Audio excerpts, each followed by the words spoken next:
Ignition sequence starts. 6, 5, 4, 3, 2, 1, 0. Liftoff. We have a liftoff.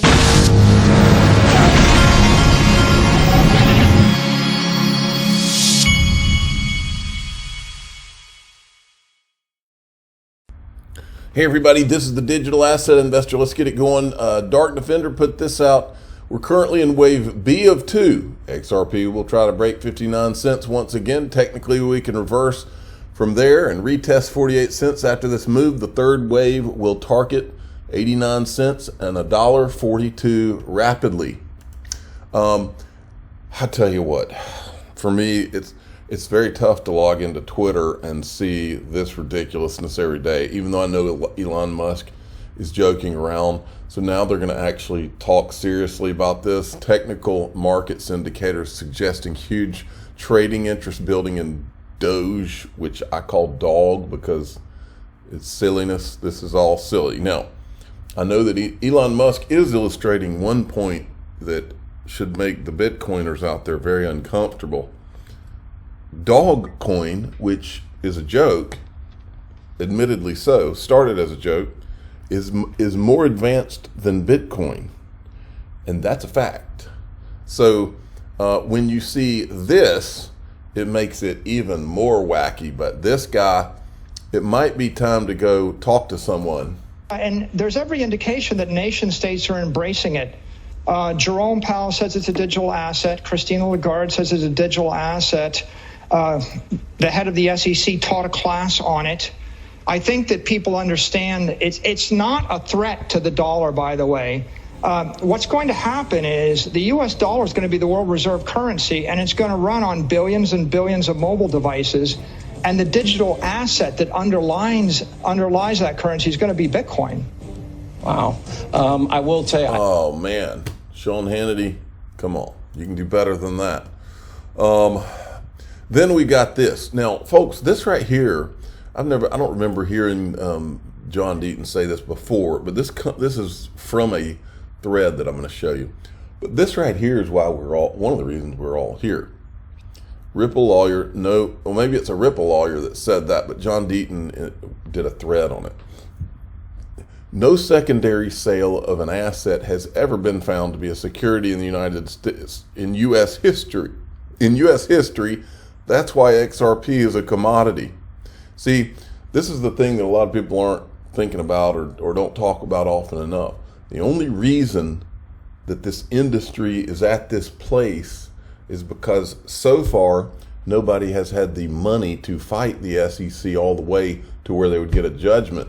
The SEC would hold them over a barrel, and then they would say, okay, if I'll settle with you if you leave me alone. Then I'll say yeah, this was a security or whatever.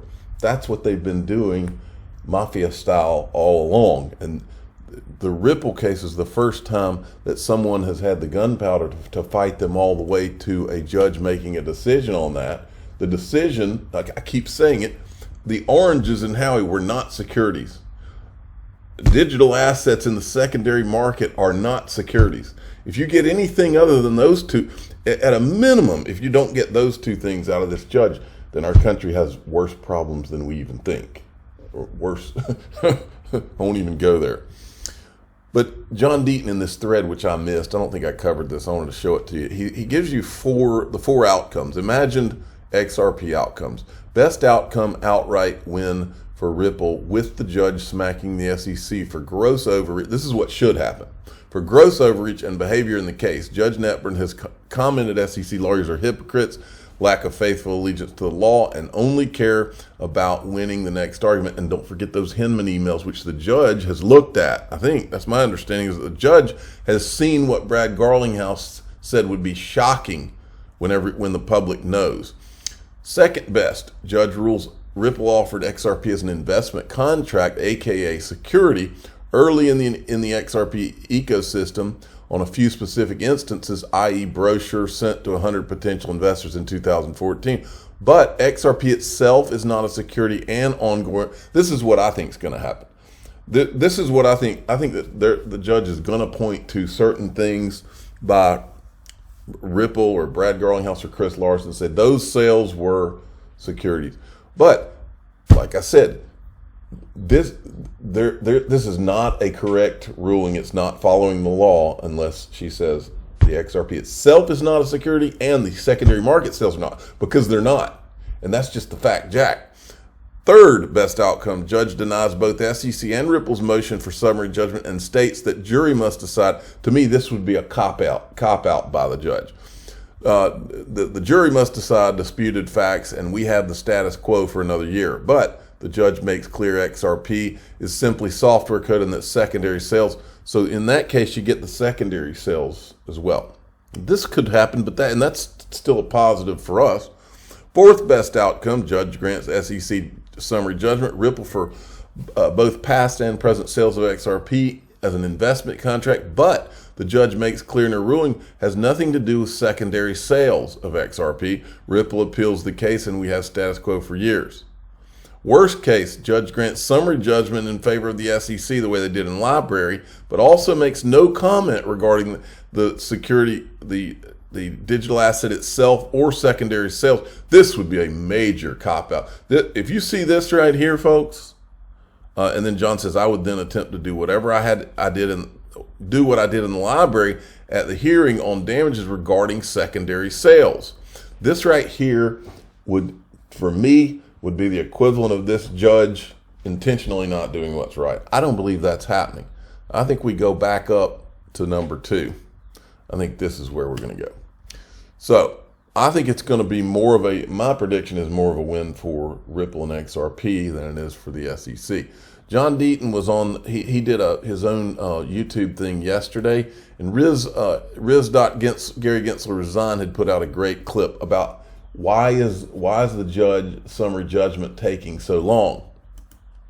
This decision gets bigger and bigger. So I just want you to think about those of you out there who are thinking about this. Why hasn't she ruled yet? What I doubt very seriously that Judge Torres has ever felt the pressure that she's feeling right now. Ripple is sending, hey, Judge, look what the judge in Voyager said. Look what the Judge Gorsuch at the Supreme Court said about fair notice. All of these things are happening after. She's getting more information. Look at the SEC's conduct. Look at Binance. Look at the CFTC. All of this stuff is happening in the background where you got guys like me saying the regulatory clarity is going to come from her. You got the Library decision. You don't think she's aware of all this? So this decision is as big of a decision that this judge has ever faced. Think about it. What other decision is as big as this decision when it comes to global trade and finance in modern history? I've said before that this case is the most significant non-fraud SEC enforcement action since 1946. So that kind of pressure, personally, I don't blame Judge Torres for being very careful of how she words this decision because A, if it goes against Ripple, she knows it's going up to a conservative court. And if it's for Ripple, she has to justify it and all those things. So just be patient. We're almost at the end. Everybody have a great night. See you next week. Now, this is a very interesting tweet right here from Mr. Huber. He says, did you know the SEC not only did not charge Jed McCaleb, but actively fought and asked the court to prevent discovery against Jed McCaleb? The guy has sold more XRP than all the parties combined, and SEC is protecting private citizen McCaleb and his company. So this is, I guess this is one of the Ripple attorneys saying this in the suit. Documents regarding Mr. McCaleb, Stellar, and XLM are likewise demonstrably relevant. As you know, Mr. McCaleb was co-founder of Ripple and appears to have sold more XRP than Mr. Garlinghouse and Mr. Larson combined. Your assertion that such documents are unrelated to this case, letter at 2, is without basis. So apparently I'm assuming that's Ripple responding to the SEC, who apparently asserted that imagine that, Jed McCaleb's XRP sales are unrelated to this case. Oh, really? Monica Long had an interesting tweet yesterday. She's the president of Ripple now. The U.S.-Mexico corridor sees tens of billions of dollars in payments every year. Remittances, treasury, you name it. And last year, Bitso processed 3.3 billion of that through crypto with Ripple and others. And then this is more mixed signals going on.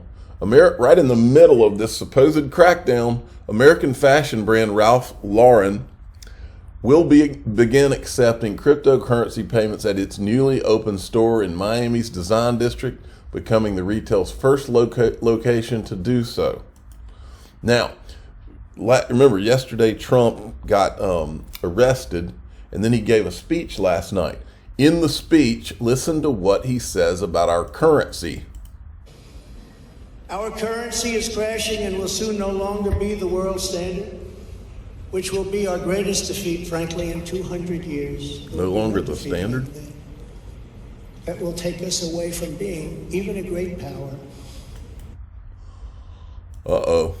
And then we've got this. BRICS nation announces plans to develop a new currency. I'm going to start right in here. When paying for trade goods, which is a major milestone in Beijing's long-term plans to establish its own currency, the yuan, as the dominant international currency. So, what will this new currency look like, and what will it mean for the dollar? Well, joining us now is Professor John Quelch from the Miami Herbert Business School at the University of Miami. So the BRICS nations aren't a formal trade bloc. So if they do in fact create this new currency, how will it ultimately be used? So I think what we'd find is that it would initially be used in very large transactions that are government-style transactions between two or more of the countries involved.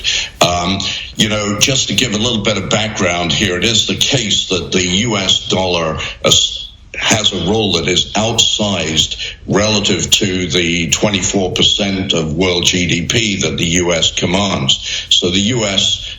dollar is involved in almost 90% of all international trade settlements, and around about 60% of foreign currency reserves around the world held by central banks are held in U.S. dollars. So the BRICS nations combined, their GDP is around about 25% of world GDP, vis-a-vis the U.S. now at 24%. And so it's not surprising that these nations collectively are saying, hey, wait a minute, why should our macroeconomic policies and exchange rates be at the mercy of U.S. dollar Federal Reserve? So in the midst of all of this, the Fed officials say Federal Reserve will need to raise interest rates above 5% and hold them there for a while. Wow. Not looking good. I'm the digital asset investor. I'm not an investment advisor. This is for entertainment purposes only. Please subscribe, hit the like button, and tell your friends and family 5% and above interest rates. Look for it. Thanks for listening.